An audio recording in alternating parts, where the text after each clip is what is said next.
going on, guys? Trigga J.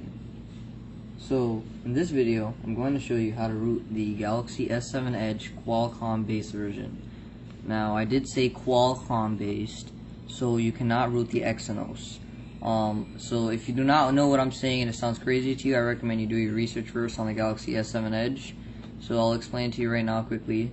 So Samsung released two versions of this phone. One was the US version and one was the international version. The US version contained the Qualcomm Snapdragon based chip, and the the international version contained the Exynos CPU or chip, whatever you want to call it, made by Samsung themselves. So they're two different versions. So if you did get this phone from AT&T, Verizon, T-Mobile, any of those carriers, that is the US version, and that is in fact the Snapdragon version. So I recommend you to check that. So I'm going to get over to the video. Alright, so the first thing you're going to want to do is power off your device and hold down the power button, the home button, and the volume down button all at the same time while the device is powered off. So it should look something like this. Alright, so I'm going to do it. 1, 2, 3. Keep that in mind. So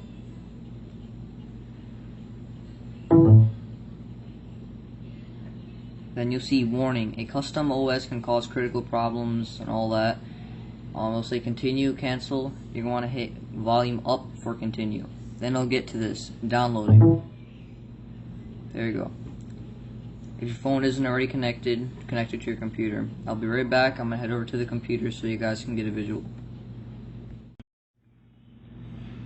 Alright, so we are now on the computer. Now you see right here, I'm going to highlight it. These are the 3 files, and optional these 2 files right here, but these are the main files you're going to need. I'll provide a download link in the description so you guys can get these files. You're going to see a Samsung file. This is really what's important. You'll see G935X. X is it's just put as X. You don't have to worry about it. If you're on AT&T, it'll be something like G935A. And the G935, that is the Edge version. So you'll see the rooted boot, QC rooted boot. It'll look something like this. This is the special main file. See this right here. Just keep that in mind. This is the special file. Then you'll have the Odin file. Odin is what actually gets the job done if you're new to rooting. Then you'll have the CMD root files. It might not look like this for you. You'll see ADB up to here. And then you'll get fastboot with this. But what you gotta do is drag the fastboot and ADB in one folder. It's not that hard. You don't gotta worry about it. What you want to do is extract the Odin, open it up, have it pulled up right here. Now you have to make sure it's this version of Odin. When I say that, believe me, trust me, don't try going searching up 3.12. This is a special version for some reason that only works for the S7 and S7 Edge. I don't know why, but this is the special version. Make sure it says donate flashing09@gmail.com, all that. Check AP and head over to desktop, and you'll find the Samsung G935X, the rooted file. This is what actually roots the device. Hit that, hit start. And I'm just gonna hit start right here. If you get this, I'm actually gonna restart. So you see fail, SHA256 is invalid. This is what's gonna happen. I'm doing this with you guys so I know when I see this. I'm not the type of person that will make the video and make sure it's in order. I kind of go along with you guys. I want to make sure. So you see Odin read 3.12. You'll see this right here. Exit this. I'm going to provide another link in the description. There's a special Odin you actually got to use for this special file. It's weird how it works, but it's just how it works. I don't know why. 3.12 Prince CompC. This is the name of the file. Make sure to run it as administrator. I'll label it so you guys know.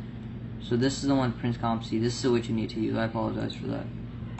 AP. Go to desktop. I'm already in desktop. This file. Now I am still recording on the PC. What you guys need to do, you guys need to hold down those same buttons again, just because your Odin's most likely going to freeze. If you follow what I did. Hope you're watching the video first. In my case, I'm just going to have to restart it. Alright, so just reboot download mode. You see that? Added. I hit start. It'll be very fast. Alright, I'm going to go over to the device. Okay guys, we are now back. In case you're wondering, I did flash a stock ROM before doing this video. Now, after we actually flash that file, what we're gonna do is, well, in my case, I have to set up my device, but I'm gonna quickly set it up, then I'll get back to you guys. Give me a minute. Alright guys, so we are back. I finished the setup. What you're gonna need to do is slide down, go to settings,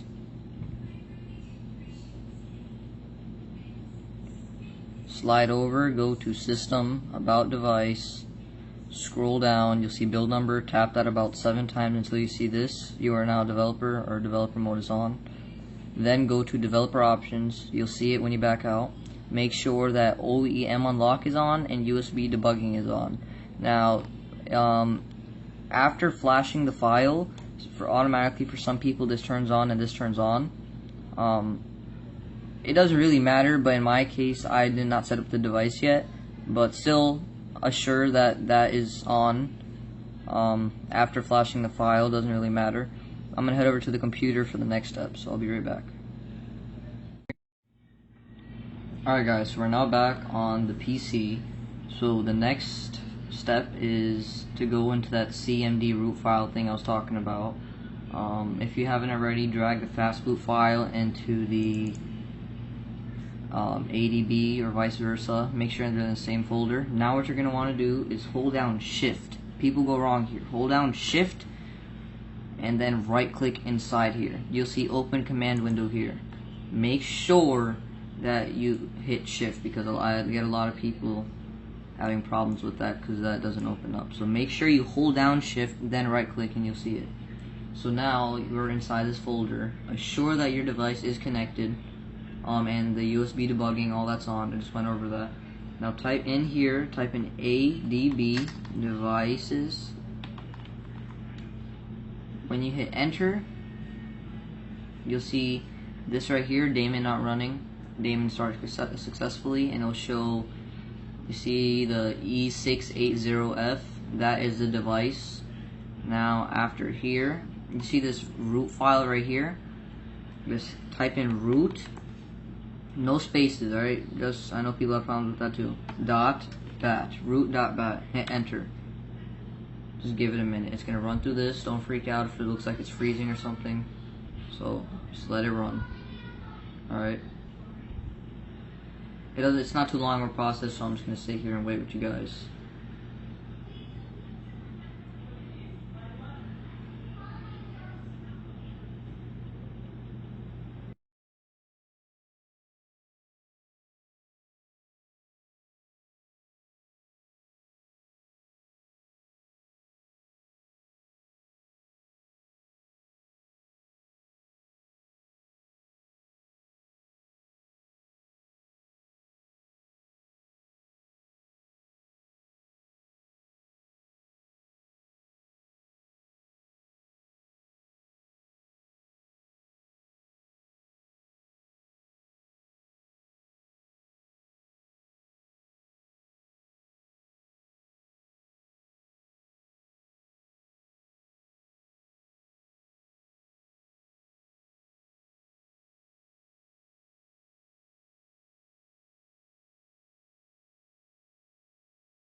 Alright, so once you see those 4 or 5 lines go down, then you're almost through the clear. Then you see that. Alright, after that, your device will boot up. I'll be right back so you guys can see that.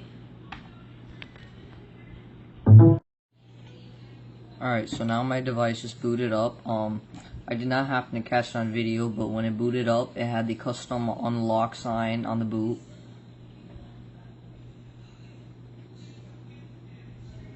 And there you go.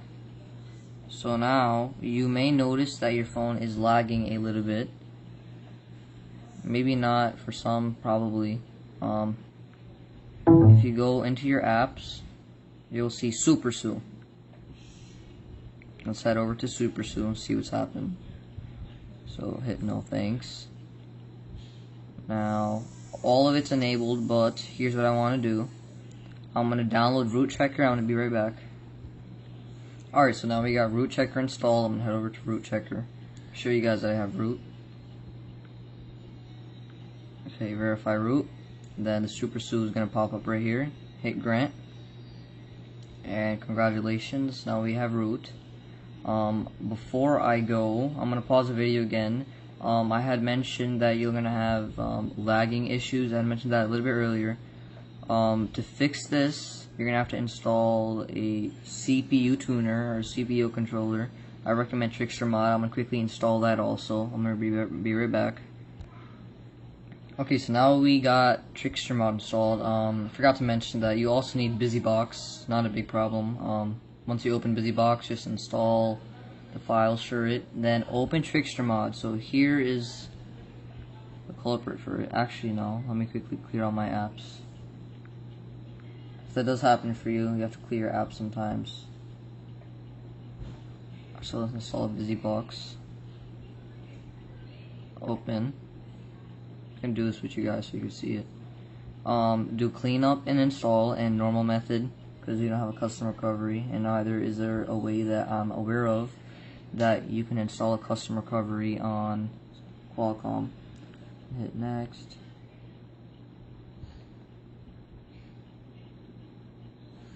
Should work right after this.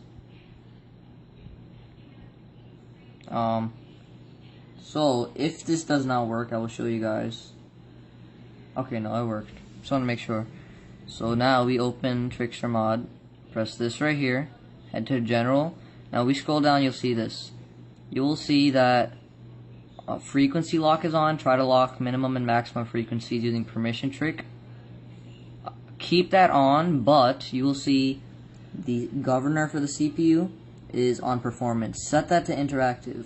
If you're wondering why we're setting that to interactive, basically what happens is when you overclock a CPU, it works even harder than it needs to. And when you're trying to lock the frequencies at 1 to keep the phone going, when you frequency lock, it keeps the maximum CPU speed, which in my case right now is 1.2 gigahertz. It keeps it at 1.2 gigahertz consistently. So when a CPU is overclocked like that, what tends to happen is the phone heats up and it starts lagging, because even though it's set on a high frequency and the governor is on performance, it'll kind of overdo itself. It's almost like when you're taking a jog. If you go too fast, then you'll start feeling pain, but if you keep going, then you'll stop. That's kind of, if you guys get what I'm saying right there. So that's why the phone tends to lag. Sort of a bad example, but you get the point. So that's why the phone does that. But if I exit, phone's not really lagging anymore. When I decently fast, I haven't changed any animations. It's fast now. Just make sure that you change that in Trigga mod, or otherwise you're gonna have a lot of problems. After doing this, I would still recommend flashing the file I had mentioned earlier. Since we're on camera, I'll try to show you. This is the CMD root file right here. I'm gonna drag it. You'll see. I'll try to focus S7 or S7 Edge. This is a fixes debloat file. I'll also put that in the description, and exposed if you want to. You could flash both of these in Flashfire. I don't have it currently installed right now, but that's fairly easy. Just flash the zip, and after that, you're pretty much done. You got root. If anything does go wrong, you're gonna have to just find the stock ROM for it, the AP file, the bootloader file, CP and CSC, and flash them in Odin.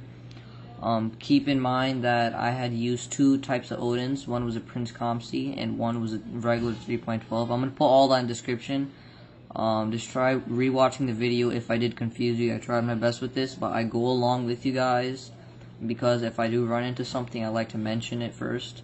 So, kind of solved something on camera, that's good. But after that, you're pretty much done rooting your S7 Edge.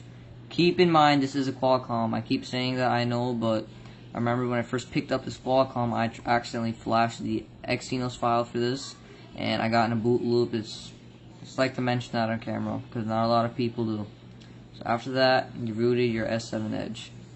Be sure to like, subscribe, and comment if you run into anything, please, because I will try to help you the best I can, because there might have been some things I haven't mentioned. But after that, you're done.